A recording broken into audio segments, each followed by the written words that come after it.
அகர முதல எழுத்தெல்லாம் ஆதிபகவன் முதற்றே உலகு. நெஞ்சமெங்கும் நிறைந்திருக்கும் அன்பு நெஞ்சங்களுக்கு எனது அன்பார்ந்த வணக்கம். நான் உங்கள் 5ஆம் தலைமுறை ஜோதிடர் ராம்குமார் ராஜேந்திரன். இன்றைக்கி நம்ம பார்க்கக்கூடிய தலைப்பு சிம்ம ராசி அன்பர்களுக்கு நடக்கவிருக்கும் 3 கிரகங்களுடைய கூட்டு சேர்க்கை. உங்களுடைய ராசிக்கு 12ஆம் இடமான கடக ராசியில் நடைபெறவிருக்கு. இந்த 3 கிரகங்களுடைய கூட்டு சேர்க்கை திரிகிரக யோகத்தை உருவாக்கும். 3 கிரகங்கள் என்று, இந்த திரிகிரகம் என்றால் 3, புதன், சூரியன், சுக்கிரன் ஆகிய 3 கிரகங்களுடைய இணைவுகளை தான் இந்த திரிகிரக யோகம் அப்படின்னு சொல்லுவாங்க. ஜூன் மாதம் 29ஆம் தேதி நவ கிரகங்களின் இளவரசர் என்று அழைக்கக்கூடிய புதன் பகவான் உங்களுடைய ராசிக்கு 12ஆம் இடம், அதாவது கடக ராசிக்கு பயிற்சி அடைய போகிறார். இந்த புதன் புத்திக்காரகன், வித்தைக்காரகன், வித்யாகாரகன் என்று அழைக்கக்கூடிய ஒரு கிரகம். ஒருவருக்கு கல்வி, அறிவு, ஆற்றல், திறன், சிந்தனை போன்ற அனைத்து அமைப்புகளையும் கொடுக்கக்கூடியவர் இந்த புதன் பகவான் என்றார்.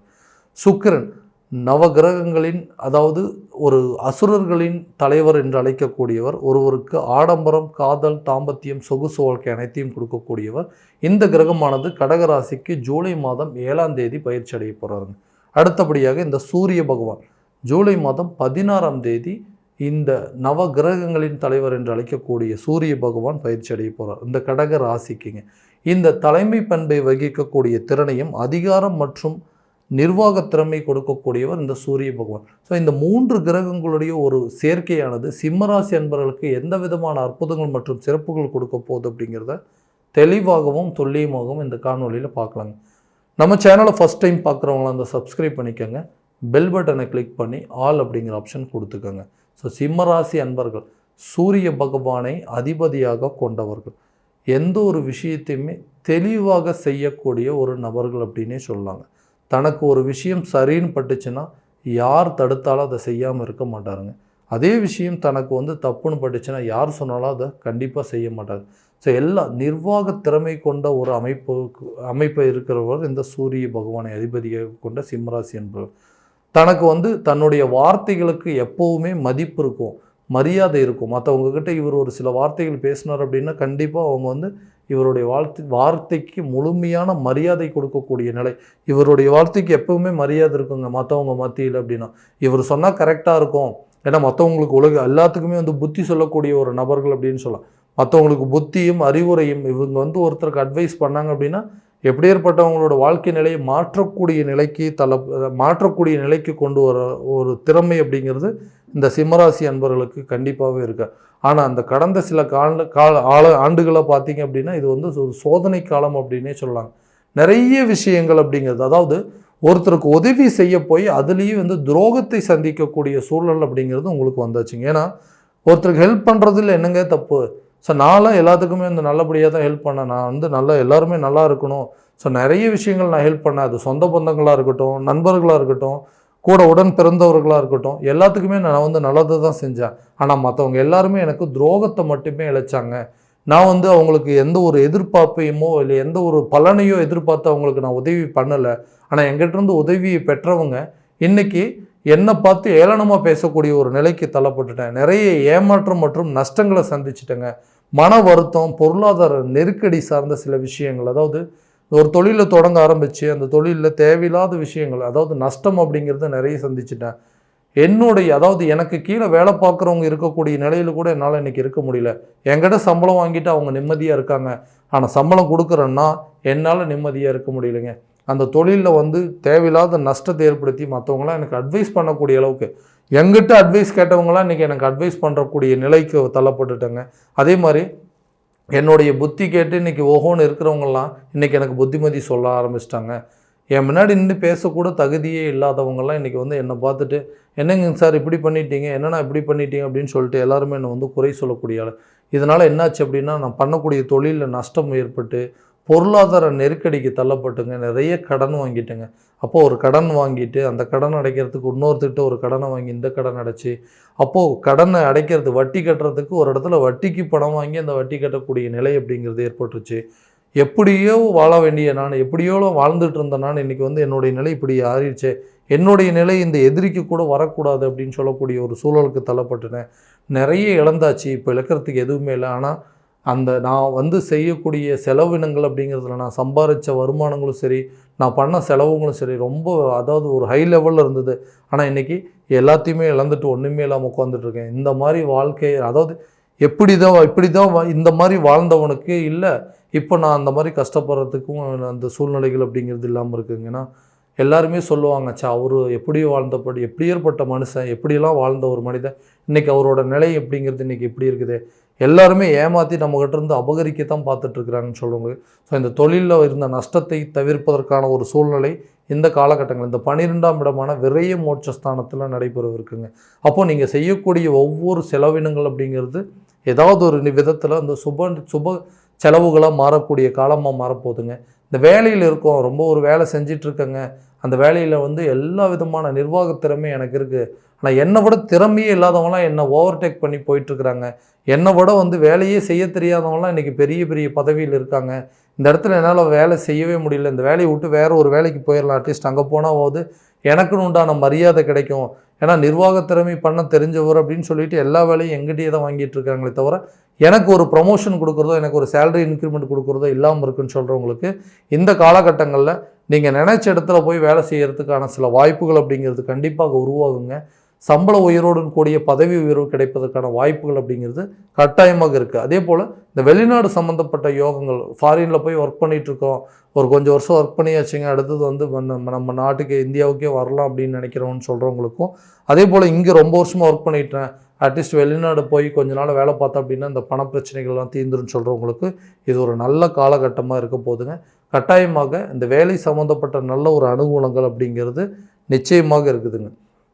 ஒரு கௌரவமாக வாழணுங்க. மற்றவங்க மத்தியில் வந்து ஒரு திருமணம் அப்படிங்கிற ஒரு விஷயம் கரெக்டான நேரத்தில் நடந்துச்சு அப்படின்னா என்னுடைய அந்தஸ்து அப்படிங்கிறது உயரும். ஏன்னா என்னோட வயசு கம்மியாக இருக்கிறவங்களுக்குலாம் கல்யாணம் நடந்துருச்சு, ஆனால் இன்றைக்கி எனக்கு ஒரு கல்யாணம் நடக்கலையே அப்படின்னு யோசிச்சுருக்கேன். ஏன்னா எல்லா விதத்துலேயுமே ரொம்ப பர்ஃபெக்டாக இருக்கக்கூடியவங்க, இளம் வயதுலேயும் வந்து பார்த்திங்கன்னா குடும்ப பொறுப்புகளையும் குடும்ப சுமைகளையும் ஏற்று நடத்தக்கூடிய நபர்கள். ஸோ இவர் எல்லா பொறுப்புகளையும் முடிச்சுட்டு இன்றைக்கி திருமணம் அப்படிங்கிற ஒரு விஷயத்தில் வந்து நிற்கும் போது திருமணம் அப்படிங்கிறது ஒன்று தடைப்பட்டுகிட்டே போயிட்டுருக்கு.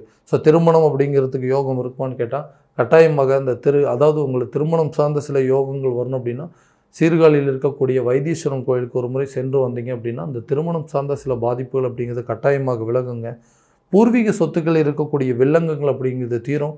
குழந்தை பாக்கியம் இல்லாத தம்பதியினருக்கு குழந்தை பாக்கியம் ஏற்படுங்க. கணவன் மனைவிக்கிடையே இருக்கக்கூடிய கருத்து வேறுபாடுகள், எதுக்கு தான் சண்டை போடுறோன்னு தெரியல, ஏன்னா ஒருத்தருக்கு ஒருத்தர் விட்டு கொடுத்தே போக மாட்டேங்கிறீங்க. கணவன் அதாவது இந்த சிம்மராசிக்காரர் அப்படின்னாவே எல்லா விஷயத்துலையும் பிடிவாதம் ரொம்ப ஜாஸ்தியாக இருக்கும். எதுவுமே தான் ஒரு விஷயத்தை முடிவு பண்ணிட்டார் அப்படின்னா அதில் தான் வந்து ரொம்ப ஸ்ட்ராங்காக நிற்கக்கூடிய நபர்கள். அப்போ அவருடைய குணாதிசயங்கள் எப்படின்னா எதுக்கெடுத்தாலும் கோவப்படக்கூடிய ஒரு நபராக இருப்பாங்க. இதனால் என்னன்னா மனைவி வந்து கணவரை பார்த்து குறை சொல்கிறேன், எதுக்கெடுத்தாலும் தேவையில்லாமல் கோவப்படுறீங்க, எதுக்கெடுத்தாலும் சண்டை போட்டுகிட்டே இருக்கிறீங்க, உங்கள் கூடலாம் யார் வாழ்வாங்க அப்படிங்கிற அளவுக்கு சில வார்த்தைகள் வந்துருச்சு.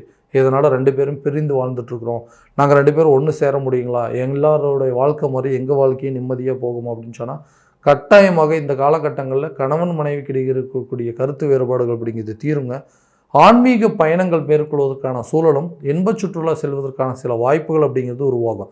ஸோ ஃபேமிலியோடு சேர்ந்து எங்கேயாவது ஒரு ட்ரிப்பு போயிட்டு வரதுக்கான சூழல் அப்படிங்கிறது வரும். இல்லைனா நண்பர்கள் கூடயோ இல்லை உங்கள் சொந்த பந்தங்கள் கூடயோ ஒரு ஊருக்கு ஒரு புண்ணிய ஸ்தலங்களுக்கு சென்று வரதோ இல்லை ஒரு சுற்றுலா தலங்களுக்கு போயிட்டு வரதுக்கான வாய்ப்புகள் அப்படிங்கிறது உருவாகும்.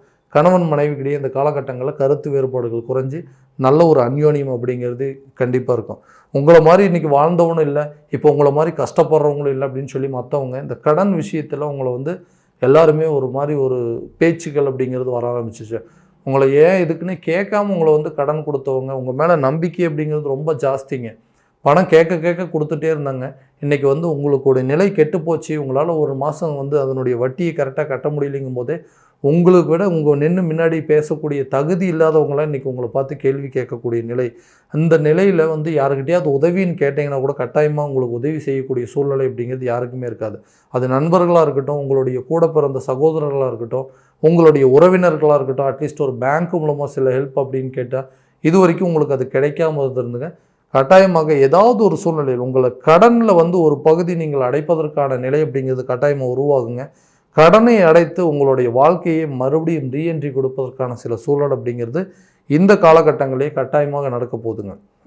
யாரெல்லாம் உங்களை வந்து கேவலமாக பேசுனாங்க, உன்னால் இதை செய்ய முடியாது, உன்னால் இந்த கடன் அடைக்க முடியாது, உன்னால் இந்த வீடு கட்ட முடியாது, உன்னால் ஒரு வண்டி வாகனம் கூட வாங்க முடியாதுன்னு சொன்னவங்க மத்தியில் இழந்த விஷயத்தை விட்டுட்டு அதை ஒன்று செஞ்சு காட்டணும். ஏன்னா வைராகியம் பிடித்தவர்கள் ஒரு விஷயத்தை செய்யணும் அப்படின்னு நினச்சிங்கன்னா எவ்வளோ கஷ்டங்கள் வந்தாலும் அதை செஞ்சு முடிப்பீங்க.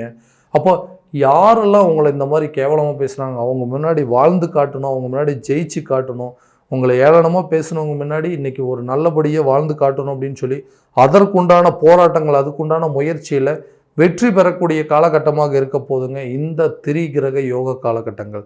உடல் ரீதியாகவும் அதே மாதிரி தான் சில பாதிப்புகள் அப்படிங்கிறது கொடுத்துட்டே இருக்குங்க. ஹெல்த்தில் கண்டிப்பாக கொஞ்சம் கவனம் அப்படிங்கிறது செலுத்தணும். இல்லைனா தேவையில்லாத பிரச்சனைகள் அப்படிங்கிறது கரெக்டான நேரத்தில் கரெக்டான ஆரோக்கியமான உணவுகள் அப்படிங்கிறது உட்கொள்ளணுங்க. நல்லா தூங்கணுங்க. நல்லா தூங்கணும் அப்படின்னாவே பாதி பிரச்சனைகள் அப்படிங்கிறது உங்களுக்கு தீரும். தேவையில்லாத பிபி வரத்துக்கோ இல்லை சுகர் வரத்துக்கோ ஹைப்பர் டென்ஷன் ஆகிறதுக்கு சான்சஸ் நிறைய இருக்குது. கோவப்பட வேண்டாம். தேவையற்ற விஷயங்களில் ஈடுபடுறது அப்படிங்கிறது தவிர்த்திங்கன்னா இந்த வரக்கூடிய காலகட்டங்கள், இந்த திரிகிரக யோக காலகட்டங்களில் உடல் ஆரோக்கியத்தில் நல்ல ஒரு முன்னேற்றம் அப்படிங்கிறது இருக்குங்க. அடுத்ததான் இந்த கல்வி சார்ந்த சில விஷயங்கள், குழந்தைங்களுடைய கல்வியில் நல்ல ஒரு மேன்மையும், கல்வி முடித்தவங்க வேலைக்கு போகிறதுக்கான சில சூழலும், குழந்தைகளோட கல்வியை நினச்சி நீங்களே பெருமைப்படக்கூடிய தருணமாக இருக்க போதுங்க இந்த திரிகிரக யோக காலகட்டங்களில்.